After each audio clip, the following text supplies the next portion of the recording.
सादर करा.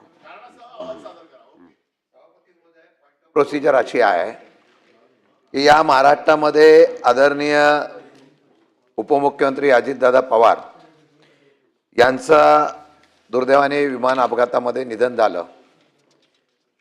महाराष्ट्राला देशाला कारण कळावं म्हणून मी त्या ठिकाणी चर्चा आणली होती. आपण मला कबूल केलं होतं की स्थगनच्या ऐवजी अल्पकालीन चर्चा आपण घ्यावी. 97 नियम क्रमांक 97 प्रमाणे आम्ही ही चर्चा आणली. गेल्या 3 दिवस आपण आज चर्चा घेऊ, उद्या स्वीकारलेली आहे, परवा स्वीकारलेली सांगितलेली आहे. आज तुम्ही सांगितलं होतं की सोमवारी ही चर्चा लावली जाईल.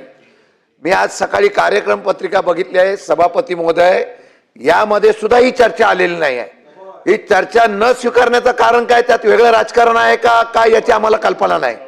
निदान आम्हाला बाहेर जी चर्चा होती ती सदनामध्ये कळल्यानंतर त्याच्यावर सविस्तर चर्चा होईल, प्रश्न मांडले जातील, सरकारकडून उत्तर अपेक्षित आहे आणि या संदर्भामध्ये आपण रुलिंग केलं त्या दिवशी आम्हाला सदनाच्या आपल्या दालनात दिलं होतं की सोमवारी चर्चा लागेल.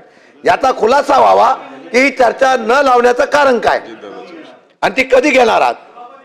मंत्री महोदय गिरीश महाजन साहेब, या संदर्भामध्ये माननीय मुख्यमंत्री महोदयांचे कर्नाटक आणि या संदर्भात त्यांनी मागणी केलेली आहे त्याप्रमाणे चर्चा होणार आहे. यथावकाश वेळ वेळ वेळ वेळ गंभीर विषय आहे. आपण गंभीर विषय आहे दिला होता आणि स्थगनच्या अनुषंगाने आपण चर्चा स्वीकारलेली आहे. तातडीने या संदर्भात निर्णय करा.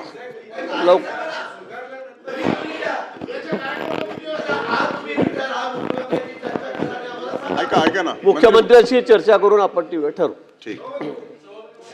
289 अभि आज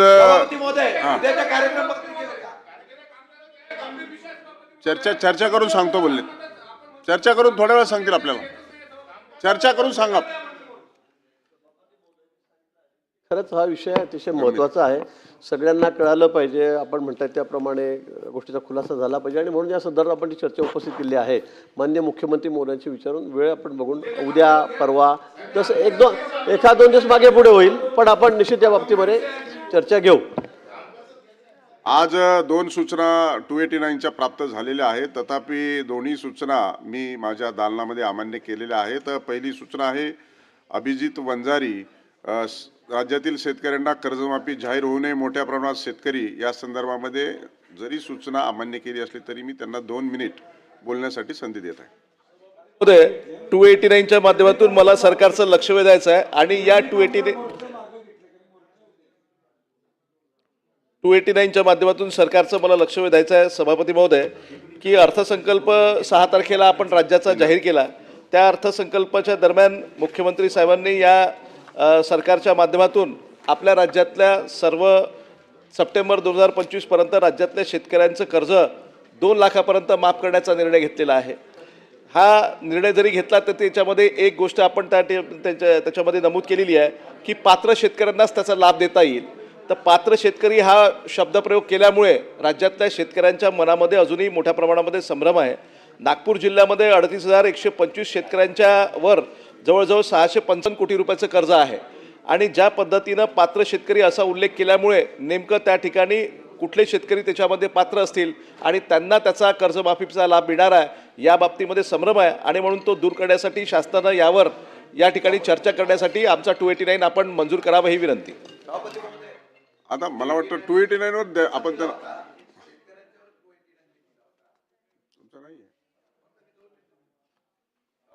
मला वाटतं की आपली आता 260ची बी चर्चा आहे, बजेटवर चर्चा आहे, त्याच्यामध्ये बोलता येईल आपल्याला.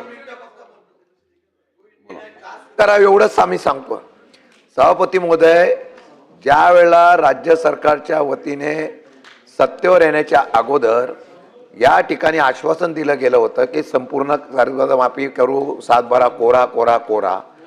तो आश्वासन झाल्यानंतर आज ती काही काल मुख्यमंत्र्यांनी अर्थसंकल्पामध्ये जो काय भाषण केलं त्यामध्ये फक्त 2,50,000 अशा प्रकारचं कर्जमाफीचं हे केलेलं आहे.